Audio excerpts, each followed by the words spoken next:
মোরা এখন চাইনিজ রেস্টুরেন্টে বলছি খামু। আজকে মুরগি অর্ডার দিছি ৬-৭টা আর গরুর মাংস অর্ডার দিছি। হ্যাঁ, এই খামু। আর ঈদের পরে রাজাপুর, বরিশাল রাজাপুর যাবো, লঞ্চে যাবো।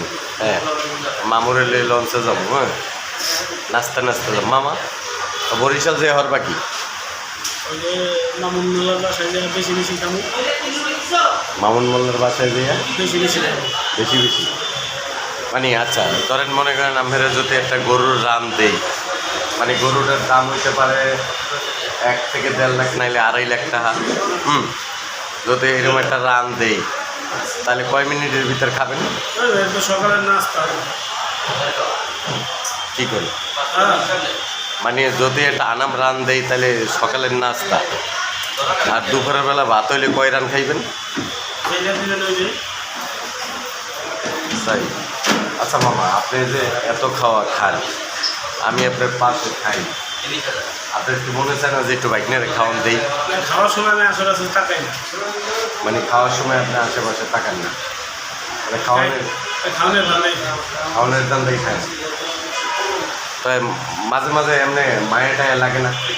একটু লাগে যে বাইকনার যদি একটু দেই ভালো হয়। হ্যাঁ, আপনি দেন না, খাইয়া লাগে। তা আমি আকুড়িয়ে দেয় যে মামাই কোন সময় একটু কয় যে বাইক না তুই এটা খা। হ্যাঁ, মামাই মনের বলেও কয় না, মামা একলাই খায়। মামা এখন কথা লেগে শাহ আলী বাবার দরবারে টুরুস চলতে আছে, মানে দেখি একজনে 14টা-15টা করে গরু আনতেছে, খাসি আনতেছে। এখন যদি মনে করেন আমার একটা খিচুড়ি দেই, মানে একদম টাটকা গরুর কলিজা দিয়ে পাকানো, হ্যাঁ, একটা খিচুড়ি যদি আপনার দেই তাহলে কি আপনি ওই একটা খিচুড়ি কী করবেন? গরম চেষ্টা করুন। মানে কেমনে চেষ্টা করবেন? একটু কম চেষ্টা করুন, মানে পুরা একটা খিচুড়ি আপনি খেয়াল লাগবেন চেষ্টা করবেন? ও সত্য কথা, তাকাইলেও আপনার দিকে দোষ। তা ঈদের পরে কই পেয়ে যাবেন মামা? দেখি আমরা কোন জায়গায় নেওয়া, মানে বরিশাল যাওয়ার খুব ইচ্ছা আছে। লঞ্চে যাবেন না গাড়িতে যাবেন? লঞ্চে। সাদটা দেখবো নদীর সাইডে কি আছে, বাতি জলে লোকায় মাছ ধরে, একটা সুন্দর দেখা যায়। তারপরে গরম গরম ইলিশ মাছ, ইলিশ মাছের ঝোল। হ্যাঁ, ইলিশ মাছের ঝোল।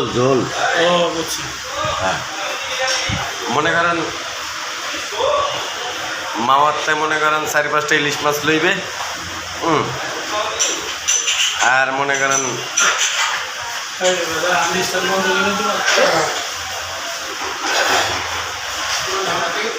মামা সকালবেলা কি নাস্তা পানি হয়েছে? কি খাইবেন আপনি? আর পরোটা, ডিম খাইবেন না? ডিম খাওয়ালে খাবো। তো পরোটা কয়টা পরোটার অর্ডার দেবেন? 10টা। কম খাইতে পারবেন না, না বেশিও খাইতে পারবেন না? নাকি খাওয়ার পরে চিন্তা করুন তারা দুটো বড় খায়নি। এখানে কিন্তু পরোটা, একটা পরোটা 20 টাকা এগুলো। তাহলে 20 টাকা দামের পরোটাটা কিরম হইবে মামা? 20 টাকা দাম হইলে 10টা নিলে 20টা, মানে 10 টাকা করে হইলে 20টা, আর 20 টাকা দামেরটা 10টা। এর লগে মনে করেন 10টা পরোটা খাইতে গেলে তো প্রায় আধা কেজি ডাইলের ভাজি লাগবে, আধা কেজি এই বা 1 কেজি মনে করেন ওই আলুর ভাজি লাগবে। হ্যাঁ, দিলে তো ওটি খাইতে পারবেন সব। ভাই অন এদিকে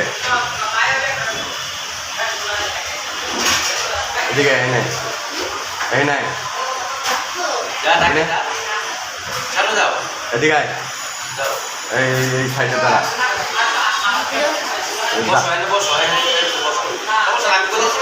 ও ভয় পাইছে ওই যে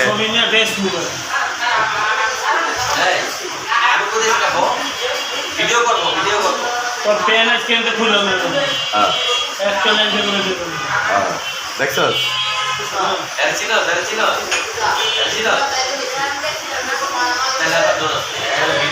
এখন এখন বর্তমানে মামু এনে খাইবে এই যে অর্ডার দেশে বাইরে খাওয়ার অপেক্ষা আছি আমরা হোটেলের ভিতর বলছি আজকে মামু কীভাবে খায় আপনারা দেখবেন ঠিক আছে মজার কাহিনী বলতে কি মামায় প্রতিদিনই ধরেন 10টি ছেলের ভাত খায় ফালাই জ্বালাই হইল হাতের ব্যাগ দিয়ে পরে না অবশ্যই কিন্তু সবই খায় হ্যাঁ আর অল বিশ্বের একজনই মাল শৈলেক আমার মামু খাদক জহির সবাই খাদক জহিরের জন্য একটু দোয়া করবেন কিরবেন নিয়ে বুঝছেন যেন বেশি বেশি খাইতে পারে হ্যাঁ এই দোয়া করেন টাকা পয়সার মালিক বেশি হইবে না ঠিক আছে কিন্তু খাওয়ানোর মালিক হয়ে গেছে গা হ্যাঁ আল্লাহ তালা যে কত বড় একটা পেট দিয়ে রাখছে হ্যাঁ ওই দেখেন ওই যে পেটটাই আর মামুর একটা ডায়লগ আছে হ্যাঁ খালি কয় যে খাইলে সব খিদে লাগে বেশি বেশি খাইবে আর খিদে লাগে ভালো থাকবেন সবাই আমার মামুর জন্য দোয়া করবেন আগামীতে যেন ভালো ভালো খাইতে পারে আর সবাই যেন খাওয়াইতে পারে বর্তমানে আজকে রেস্টুরেন্টে ঢুকছে হ্যাঁ রেস্টুরেন্টেও ভয় পায় মামু যখন রেস্টুরেন্টে ঢুকে তখন অনেক ভয় পায় হ্যাঁ কারিগর তারপর যে রেস্টুরেন্টের মালিক এরা ভয় পায় যে কোন সময় কতটি খায় ফেলায় তবে সবাই মামুর জন্য দোয়া করবেন ভালো থাকবেন সুস্থ থাকবেন ঈদের পরে দেখা হইব কই বরিশাল নতুল্লাবাদ অনেক যে কোনো একটা রেস্টুরেন্টে মামুর সাথে দেখা হইবেন এই পর্যন্ত সাথে থাকবেন ভালো থাকবেন আল্লাহ হাফেজ আসসালামু আলাইকুম